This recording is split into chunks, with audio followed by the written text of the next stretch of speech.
Holly, thank you so much. Hey, I'm outside at the Fox lot. What a nice day it is. Only made better because you're here. Thank you. Derek Thomas, of course, with Thomas Landscapes, is here to make sure that we're having healthy-looking gardens midsummer. Midsummer. Okay. And, you know, it's time. We've just had some blessed rain, one thing. And it's time to start thinking about those perennials that may have gotten a little bit overgrown. Okay. Maybe they're, you know, they need to, like, size up their condo. They need a little love. They need a little love.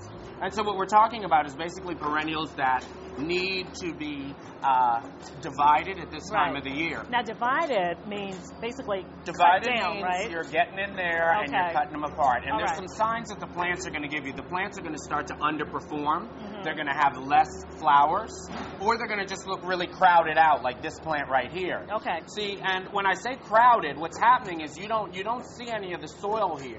Ideally, what you want with this plant, even though it is a ground cover and you want to have a nice, lush, full cover, you want to have a plant where, even though it's covering the ground, you can still see the ground because then you know you've got some good air circulation. Right. So what you want to do with any of the plants that you have in your garden that's happened, like, for instance, this ajuga is very, very tight. Don't be afraid to get in there and do some operating. Have a good spade or shovel, a good pair of hand shears. The tools are important. Right. Okay. You get in there, you divide it apart. Okay, so you pull that apart. That's scary, Derek. And then you get in there and you cut that apart. What you want to end up with, ideally, is a single, smaller plant that you can then plant back out. What do you do with the rest of it? With after the rest, dividing it? what we're going to do is we're going to continue to divide that out. Okay, right. So you're going to end up from one plant or from one clump. You're going to end up with many plants. Got it.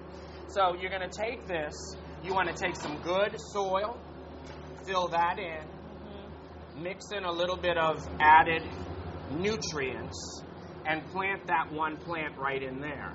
Now, Derek, when I said it was scary, for a person who doesn't get out there in the garden, you really took that plant out of the planter and you cut it like at its roots. Yeah, don't be afraid of it. All right. Here's a clump of iris. Now, a lot of people will send me things on irises this time of the year. Now, this plant bloomed out gloriously in early spring. Okay. Don't be afraid to get in there once again with the shears or with a good spade and cut at it.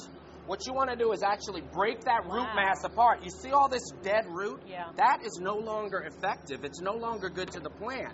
So then you go in and you take the next piece and you pull it apart. What you want to end up with is one healthy piece with roots and a single stem.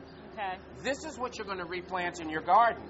A lot of this dried up root mass is no longer any good, and you can discard it. All right. So you're thinning out the perennials. You're getting them freshened back up. One of the things you want to make sure is when you do thin out the perennials, plants like iris, astilbe, even the ground covers, it's all right to do it in July, but make sure that once you've done it, that you're going to continue to water, especially if we're not getting enough water, and that you're going to be attentive to any of the things that may happen. Okay. The other thing that you may want to do after you have done the division is take the time to cut away some of the leaves at the top, and what that's going to do is it's going to give the plant the ability to put more of its energy into its roots. Wow.